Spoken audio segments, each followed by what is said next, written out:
criminal gang with secret initiation rites and codes enforced by sentence of death seemed like something out of the movies. Across the Atlantic in Sicily, things were much the same. Here, in the birthplace of the Mafia, its influence reached into every corner of life. Yet its very existence was often denied. Secrecy and internal discipline gave the Mafia its power, and this power was about to go global. 1957 marked the moment the American and Sicilian Mafias became international, forming a billion-dollar crime corporation. It was a turning point in another way, too. It signaled the start of a war against organized crime that would last almost half a century. A war that forced both the US and Italy, finally, to confront the terrifying criminal conspiracy in their midst.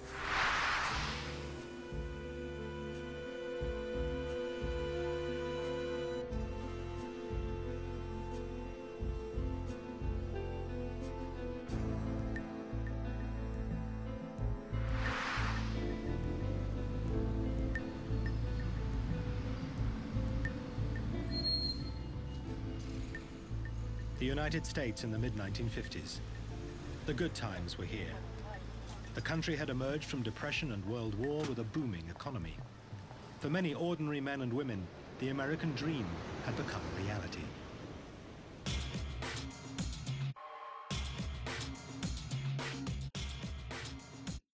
But something else was booming too: the Mafia. For those growing up in a family associated with the mob, it was as if the outside world barely existed, apart from being a source of easy money. The Mafia is organized in groups called families. The head of the family is known as the boss, or the godfather. And the longest-serving New York boss of all time was Joe Bonanno, known as Joe Bananas. He ran the Bonanno family from the early 1930s until the mid-1960s. Bonanno's power was founded on the influence he wielded over his community in New York. His son, Bill, saw firsthand how his father operated, and himself became a leading gangster with the Bonanno family. My father would, on Tuesdays and Thursdays, would go into this hall and sit in an office in the back, and various people from the neighborhood would come in and ask favors. Somebody had a sick child, and she couldn't pay the doctor, and my father would arrange for that. Somebody else had a husband who was cheating on her, and she wanted to know what to do. He would take care of that. That happened twice a week. So when that happens, you begin to form the ideas that when you have a problem, you know where to go.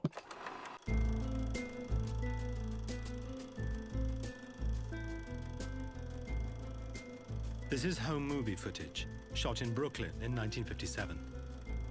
It looks like any ordinary American family, enjoying the new prosperity. But looks can be deceiving. Dominic Montilio was born into a mob family in New York. Some of his relatives were senior mobsters in the Gambino crime family, another of America's leading mafia families. Montilio was aware from an early age how his relatives were unlike others in the neighborhood. I grew up in a very traditional mob family, and it was a very different kind of life than my other friends had. You know, I noticed that from the beginning, because there was times when, well, the FBI would break down the door because, I mean, we lived in the same house with my uncle, and he was very connected. Montilio's uncle was an up-and-coming gangster called Nino Gaggi. One day when he was 11, Dominic ran home, bursting to tell his uncle Nino that he had been elected class president at school. I came home all excited because I had the button, you know, it said president on it. And he said, oh, great. He says, what does the class president do? So I said, you know, teacher goes out of the room and you watch the class. If anybody does anything wrong, you write their name on the board. And he looked at me and he says, you're telling me you're a rat, you're a stool pigeon. So I said, you know, I mean, 10 years old, 11 years old, what are you going to say? And he said, well, tomorrow you got to go back and give that button back to the teacher and tell her you can't be the class president. Il Bonanno and Dominic Montiglio both grew up in a world closed to the outside. The American Mafia called itself Cosa Nostra, our thing. But this was a world imported to America from several thousand miles away.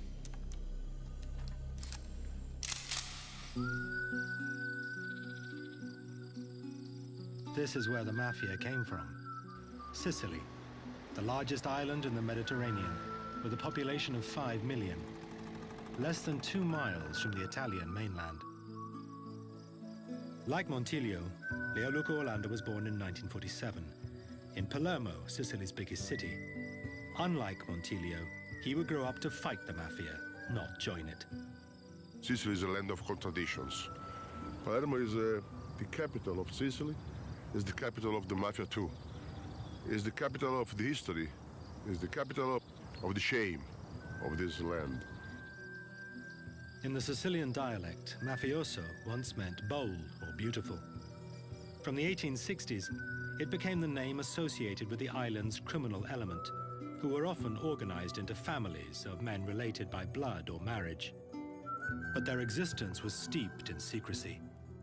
Even discussing the Mafia was taboo, as Orlando found one day at school. When I was 14 years old, 15 years old, I organized with other students a seminar about the Mafia and against the Mafia. The director, the Jesuit director of the school, called my parents and said, it is a scandal. Why Lucchetto is speaking about the Mafia? We have nothing to do with the Mafia, therefore we are not speaking about the Mafia. Gray area, not seeing, not speaking, not hearing. It was Sicily when I was a young student.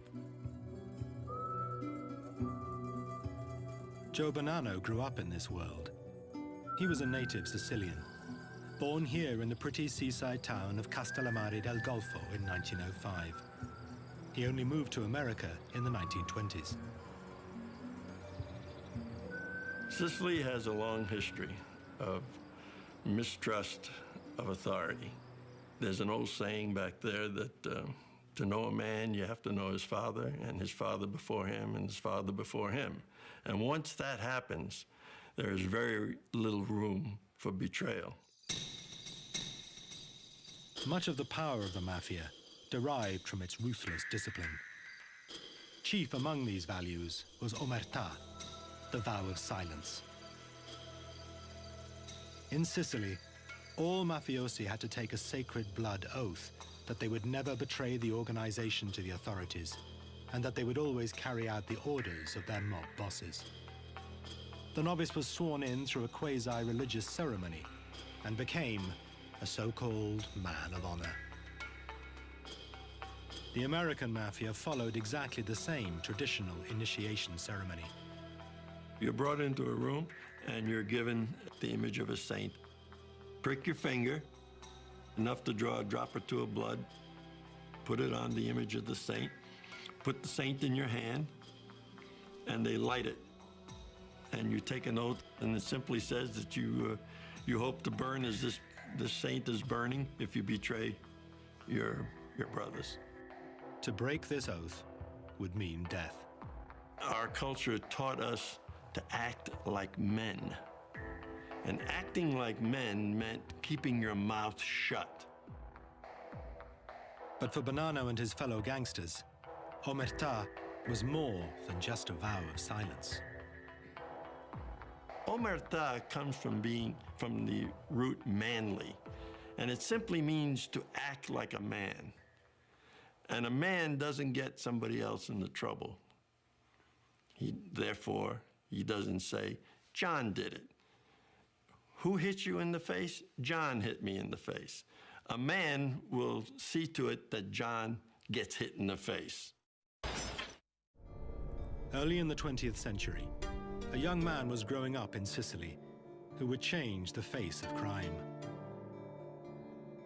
Salvatore Lucania, born in 1897, would become infamous as Charlie Lucky Luciano, the father of the modern American Mafia. His hometown of La Cara Fridi was built on the hard and dangerous work of sulfur mining. Sulfur mines were primitive places where temperatures were so high, men would work naked. Yet these deprived laborers still had to pay the Mafia for the right to work. They were not alone. The owner of the mine would have paid up too. The Mafia squeezed money from all walks of Sicilian life.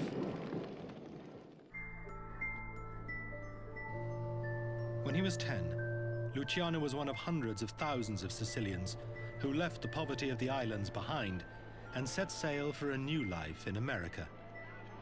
He soon drifted into crime. As a teenager, Luciano joined the notorious 5 Points gang, which also boasted Al Capone as a member. It was the age of prohibition. For 13 years, it was illegal to make or sell alcohol in the United States. Luciano and other bootleggers made millions supplying Americans with as much booze as they wanted. Salvatore Lucania started calling himself Charles Luciano. He gained the nickname Lucky and the scars on his neck when he miraculously survived a knife attack and beating. He presided over his criminal kingdom from a suite in New York's luxurious Waldorf Hotel. Here, he called himself Mr. Charles Ross. And he made it to the very top in 1932 with the killing of Salvatore Maranzano, then the most powerful boss in America. But the constant battles were getting in the way of business. If there were 3 Italian mobsters in the Italian neighborhood, it was an almost certain guarantee that at least 2 of them were going to try to kill the third. And the third was plotting against the other 2. So bodies would wind up in the streets. To what purpose? Luciano wanted the Mafia families to bury their differences, not each other. We can't make money with guns in our hand, was his expression, the expression that I heard over and over again. We can't make money with guns in our hand.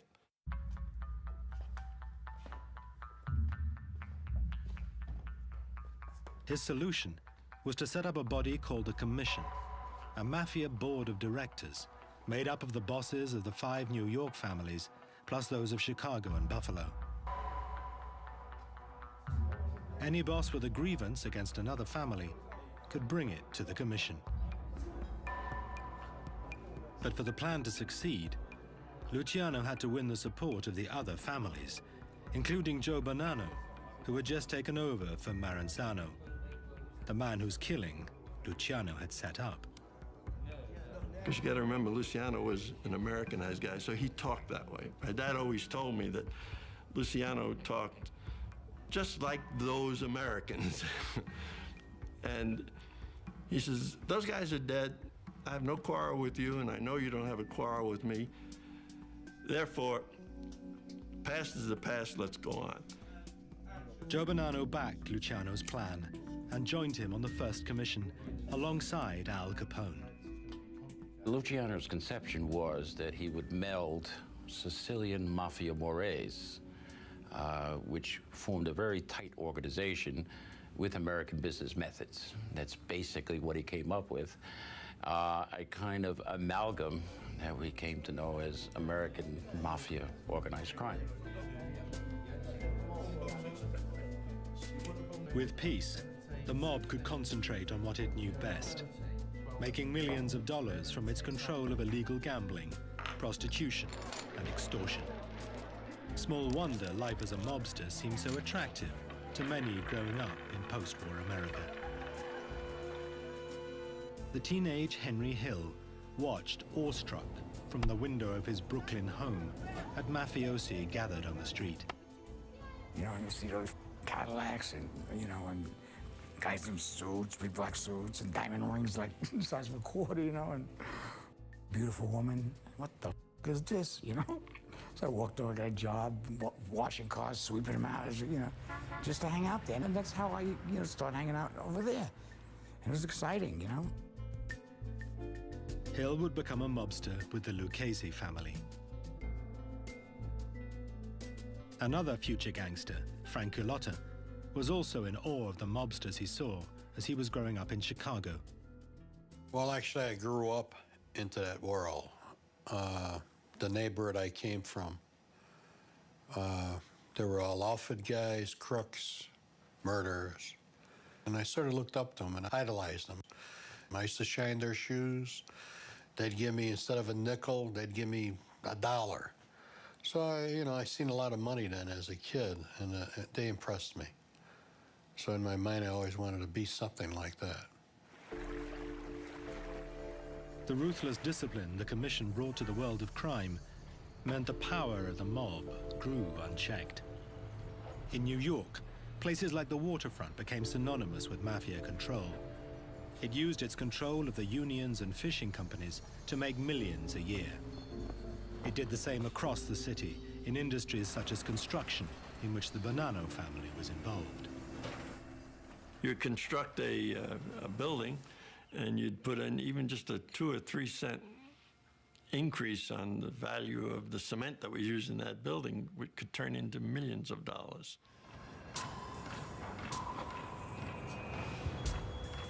For every yard of concrete that got poured in the city, the Gambino family, the Genovese family, everybody got a piece of that yard of concrete, just through the unions.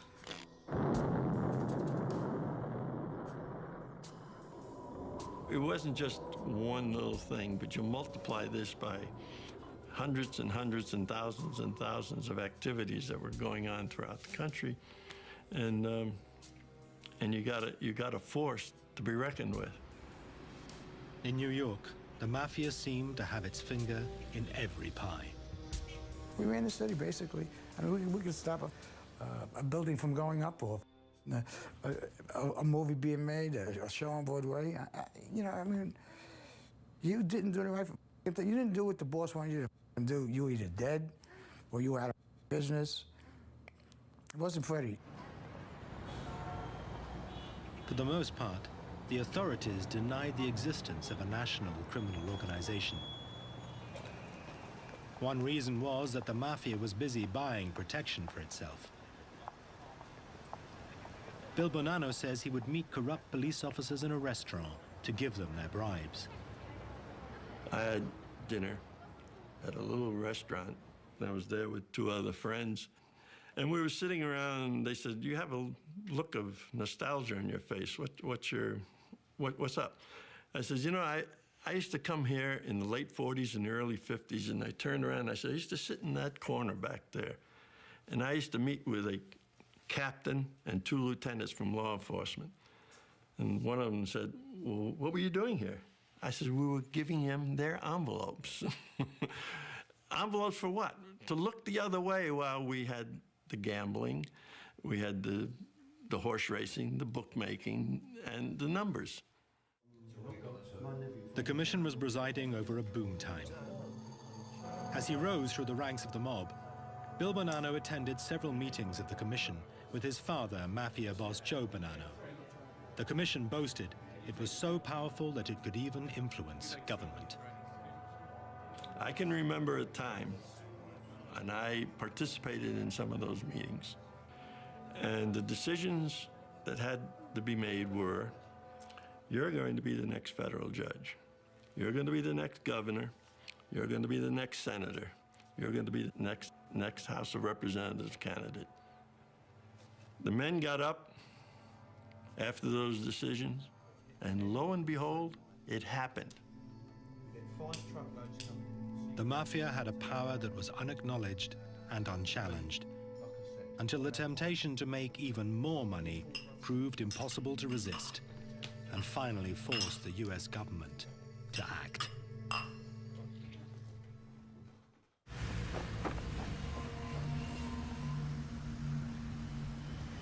In the United States and Italy in the 1950s, the Mafia controlled many aspects of life.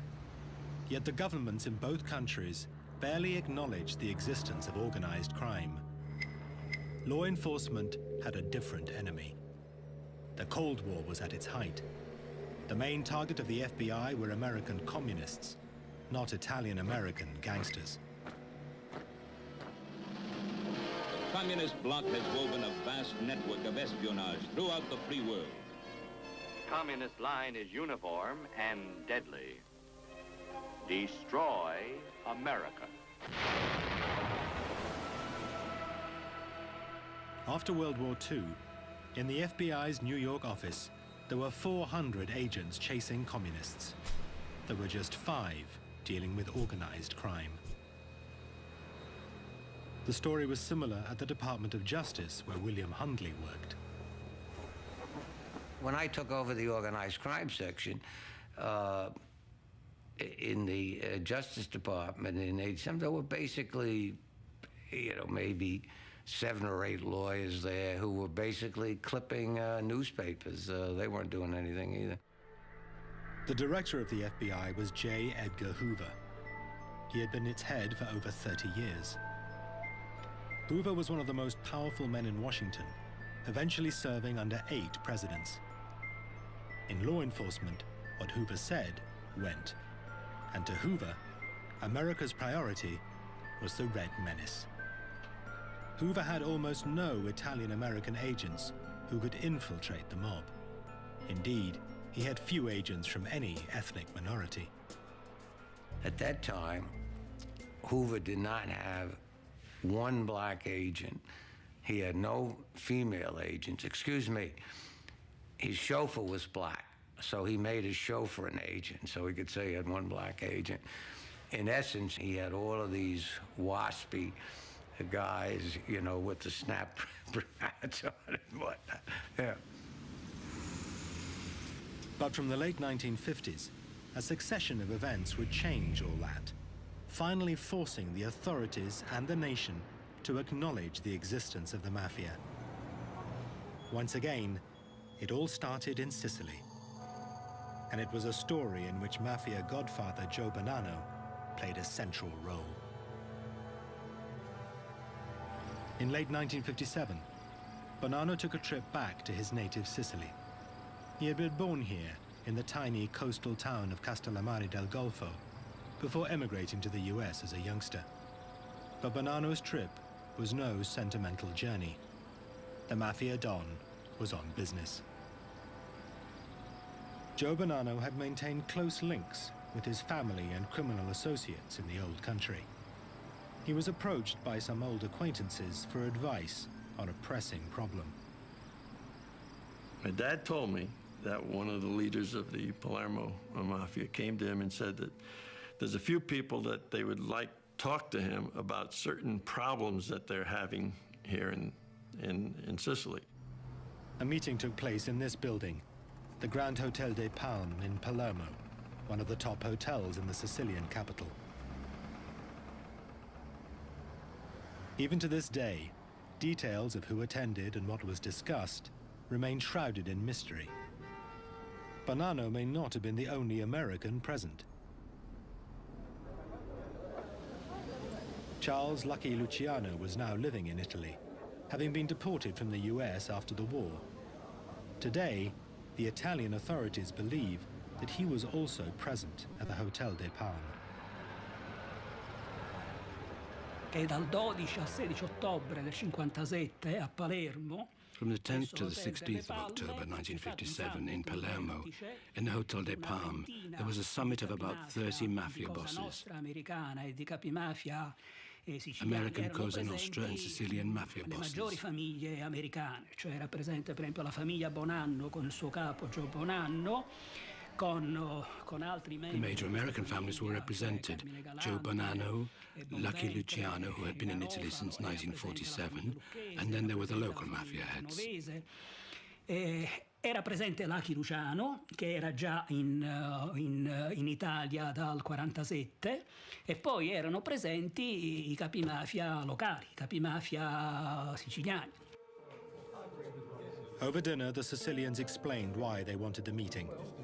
This was a business convention, and high on the agenda was the subject of drugs, which offered vast profit, but at a price. The purpose of the meeting was to pick my father's brains as to how they were going to resolve a problem they were beginning to have among each other over the narcotics trade in Turkey. The Sicilians faced a dilemma. Various families within the Mafia were at odds as to whether they should or they shouldn't get themselves involved with this. And the younger element saw nothing wrong in making a profit. In fact, the American Mafia was having the same debate about drugs. It seems that Joe Bonanno wasn't just offering friendly advice. He was there to close a deal that would reorganize the global trade in heroin. According to the FBI, it was this meeting which established the Bonanno family as the main players in the transatlantic heroin trade. The Sicilians would manufacture and smuggle the drug into the US. The Americans would distribute it and take a cut. This was the first time the mafias on both sides of the Atlantic had come together on such a scale. An early example of globalization, but run by organized crime. Di Sicilian Connection non si parla in epoca più tardi. Possiamo dire che sono state poste The foundations were le basi laid for per collaboration between Sicilian Mafia, which wasn't yet called Cosa Nostra, and the American Cosa Nostra, which had as its main objective heroin trafficking. Americana che ha al suo centro il traffico di eroina, questo senz'altro. Bill Bonanno says the organization of the mafia itself was also on the agenda, and that his father advised the Sicilians to copy Luciano's recipe for resolving disputes. It was at that meeting that he suggested that one of the ways that they might resolve their problem and have a little better handle on the situation is to do what the Americans had done, and that was to form a commission.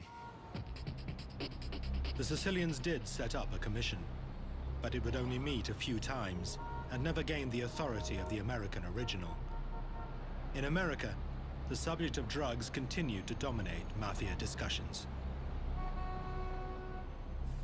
The new organization that Luciano created solved just about every problem you could think of, except one: narcotics.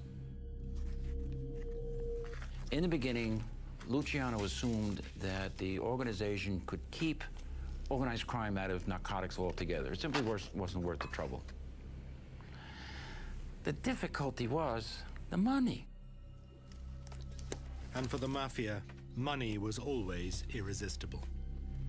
The Americans arranged a summit to ratify the deal with their Sicilian cousins, a meeting that would provide one of the most infamous moments of their history.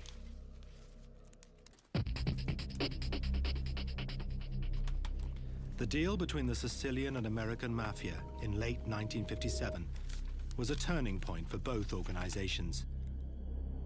The money offered by the drug business was the key. Everyone knew that drug dealing was a far bigger dollar earner than other activities like illegal gambling and extortion. But it also brought with it long prison sentences. And mob bosses feared that their men would break the code of silence if they faced decades in prison. There was friction among the various families. Some of the younger people, especially those in New York and in Boston and in Chicago, thought that this was the great new thing coming. Speaking strictly about money. The Mafia in Chicago, known as the Outfit, claimed the hardest anti-drugs line. Frank Carlotta was a rising young gangster there. At the time I was there was no drugs allowed to be sold, or you couldn't deal with drugs at all, or else you get whacked. Because we always knew that if you dealt with drugs, it was a dirty business, and it'd be like you're feeding your own kid narcotics. So it was like taboo, and if you got involved with it, you're definitely going to get whacked. The Mafia families called a summit in November 1957, just 1 month after the meeting with the Sicilians in Palermo. Joe Bonanno was to be joined at the summit by another godfather, Vito Genovese. Both men wanted the mob to deal in drugs. Chief among Genovese's agenda items was narcotics. He was directly involved in narcotics. Bonanno was deeply involved in narcotics. A lot of the other bosses were on the sly involved in narcotics. And he argued, look, it's a fact of life anyway. Who are we kidding? Let's make it official. Let's really make money out of this thing. The summit was held in a small town called Appalachian in upstate New York. The venue was a large house on a 58-acre estate owned by Joseph Barbera, a wealthy businessman and mafia associate. It was chosen because its isolated rural location seemed safe from the prying eyes of the law. Unfortunately for the mob bosses, they got that 100% wrong. For over a year, the local state police had been watching the place after they discovered that a house guest was a leading New York mobster, Carmine Galante, Joe Bonanno's underboss. On the 14th of November, officers were surprised to observe several Cadillacs with out-of-state plates. When the state troopers went to take a closer look, they saw about 100 men enjoying a barbecue, all of them wearing dark suits, fedoras, and shiny shoes. If you didn't know that it was a mafia summit and you suddenly were dropped from a spaceship into the middle of this thing, you would think it's just some kind of friendly barbecue among a lot of friends who, oddly enough, seem to be wearing suits to a barbecue, but you know, each to his own taste. Suddenly, someone spotted the police. These are men that if you, like Pavlov's dogs, if you say, it's the cops, there's one instinct. That's to run. That's exactly what they did. Pandemonium broke out. Some bosses hid, some took to their cars, others fled into the woods.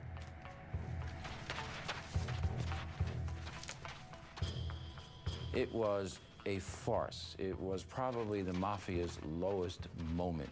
The idea of all these big-time bosses running through the thickets in their sharkskin suits and their silk ties and their $500 Italian shoes. It was unbelievable. Joe Bonanno escaped the chaos, but only because he was late. They were coming there. When they got to the bottom of the hill, you could see all the way up the hill, and they could see these police cars and the barricades in front of the street, so they just kept on driving and went back to New York City. Around 60 mobsters were detained, identified, and questioned. But there was little the authorities could do.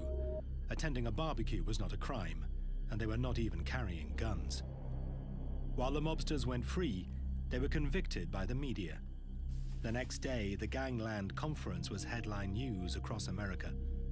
Appalachian had finally provided proof of the existence and scale of the Mafia.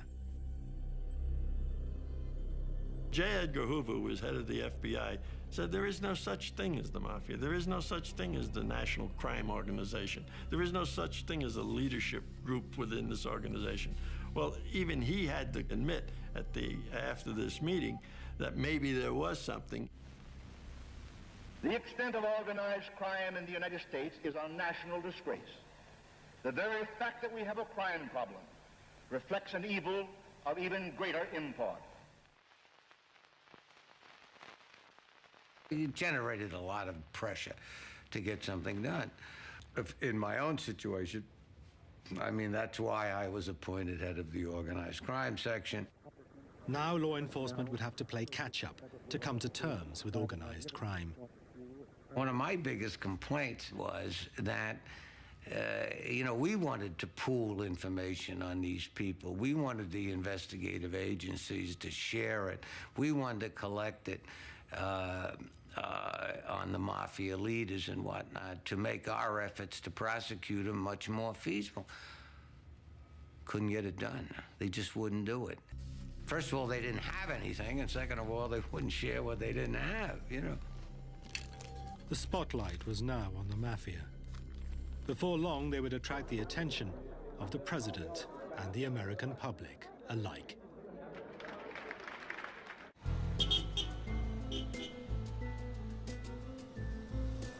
In 1960, the United States went to the polls to choose a new president.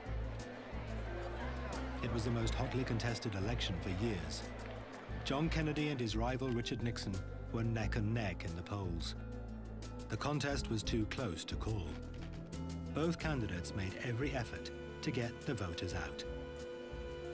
We are aiming our whole campaign toward the unregistered voting, to try to get those citizens who are not registered to vote, who are not even eligible to vote in this election, to get them on the books so that they can vote in November. This is a crucial area as far as Senator Kennedy is concerned. The American Mafia had influenced local politics for decades. Now seasoned gangsters suddenly got community spirit on a national stage. Chicago gangster Frank Alotta says he was told by his boss to get involved in the election. Came around and told all us guys to reach out to all the Italian people and Polish people that they had this Irishman, Kennedy, that was running against Nixon. And we needed to get him in office.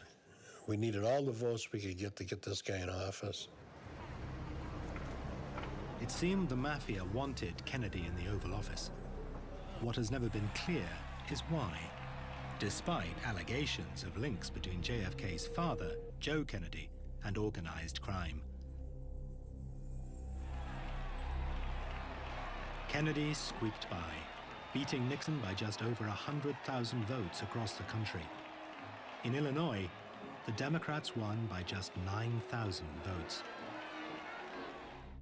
If the Mafia hoped that a Kennedy administration would be easy on organized crime, the new president turned out to be a major disappointment. His younger brother, Robert, became Attorney General. He had already proved to be a ferocious opponent of organized crime, from his time as counsel to the Senate Labor Rackets Committee. His appointment had an immediate impact on the FBI and its director, J. Edgar Hoover. That's when Hoover started having his agents put in the bugs, the listening devices and whatnot, because he knew that Kennedy was going to press him very hard on organized crime. The FBI bugged two main centers of mob activity in the US, Chicago and Las Vegas, where the lucrative gambling rackets were run by the Chicago mob, known as the Outfit. It was illegal to listen to private conversations, even those of suspected gangsters, but it went a long way to convincing many in the agency that the mob posed a very real threat. These devices, of course, were illegal because they involved breaking and entering and whatnot. But the information that the FBI picked up on those devices, they might not have convinced Hoover, but they certainly convinced the FBI as an institution that there was a mafia. Attorney General Robert Kennedy paints a grim picture of the rise of lawlessness under the Cosa Nostra, or Mafia. This was not what the mob had expected. Some mafiosi claimed that a deal had been made and broken.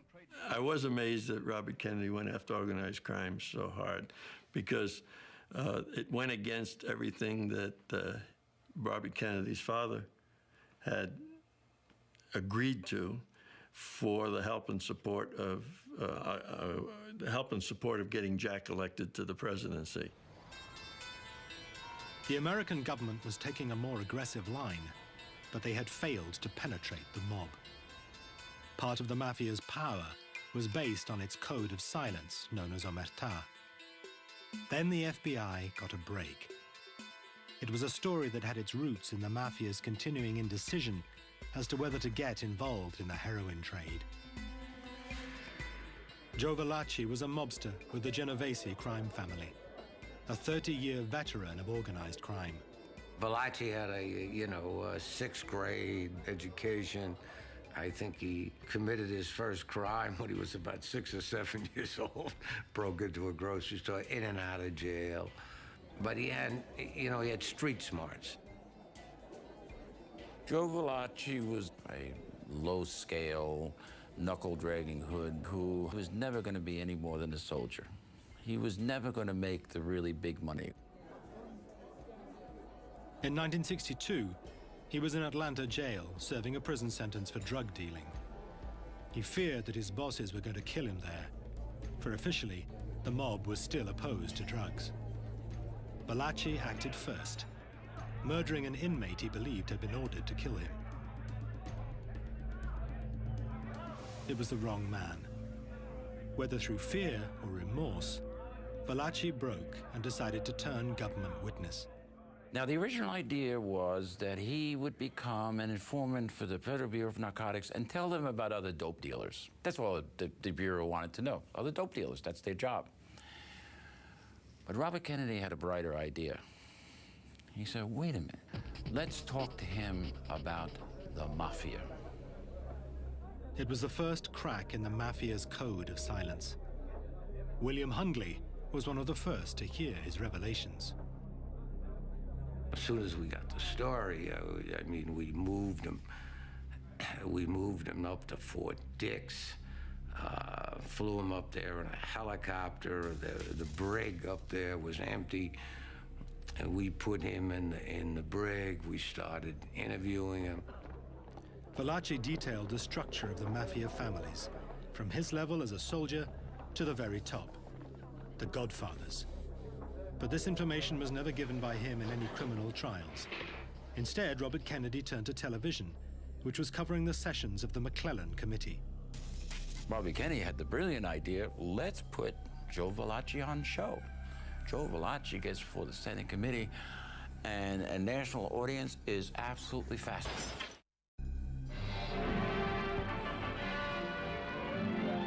The nation's underworld gets the unwelcome spotlight of publicity as the Senate's Investigation Subcommittee begins new hearings on crime. Arkansas Senator McClellan is at the helm. William Hungley was present as Valachi's electrifying testimony was broadcast across the nation. He really didn't want to cooperate. There's no doubt about that. Quite frankly, though, when he got in front of those Klieg lights up before the McClellan Committee, he, the adrenaline started to flow, and I think he, in a sort of a perverse way, that he kind of enjoyed it. Why did you decide to kill him at that time, at that spot? Because he's the guy I spotted at that time. In other words, I felt that was my last day, in plain English, Senator. I felt that was my last day. In other words, this was a defense for you. You thought that if you killed this man who you thought was going to kill you anyway, that this... I got some satisfaction, Senator. Put it you that got some way. satisfaction. Valachi's testimony caused a sensation.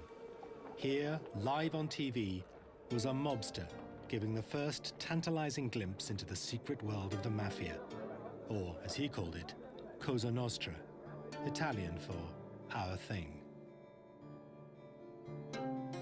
Valachi corroborated what the FBI bugs had begun to pick up, and what its director, J. Edgar Hoover, had reluctantly started to believe. That a modern American criminal group used rituals and symbols from Sicily to maintain internal discipline and run its multi-million-dollar enterprise. While you were repeating the words, you were burning the paper. Right, this is the way I burn if I expose this organization.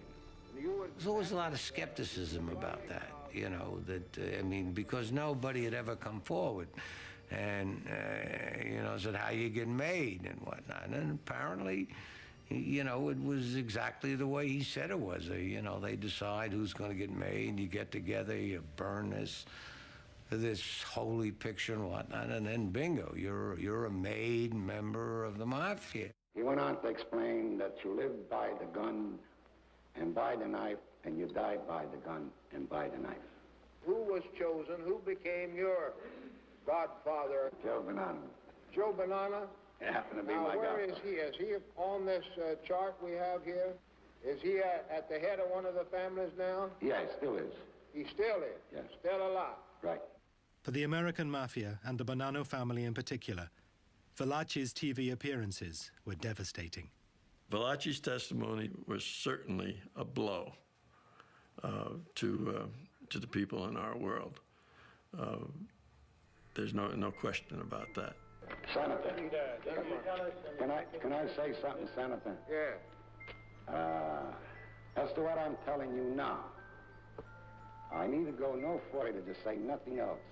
This is what I'm telling you, what I'm exposing to you and the press and everybody. This is my doom. Joe Valachi died in prison of cancer in 1971. He had helped shatter the view that there was no national criminal organization in the United States. Cosa Nostra could no longer act in secret at a time when they were moving more and more onto the international stage with their Sicilian cousins. For both Mafias,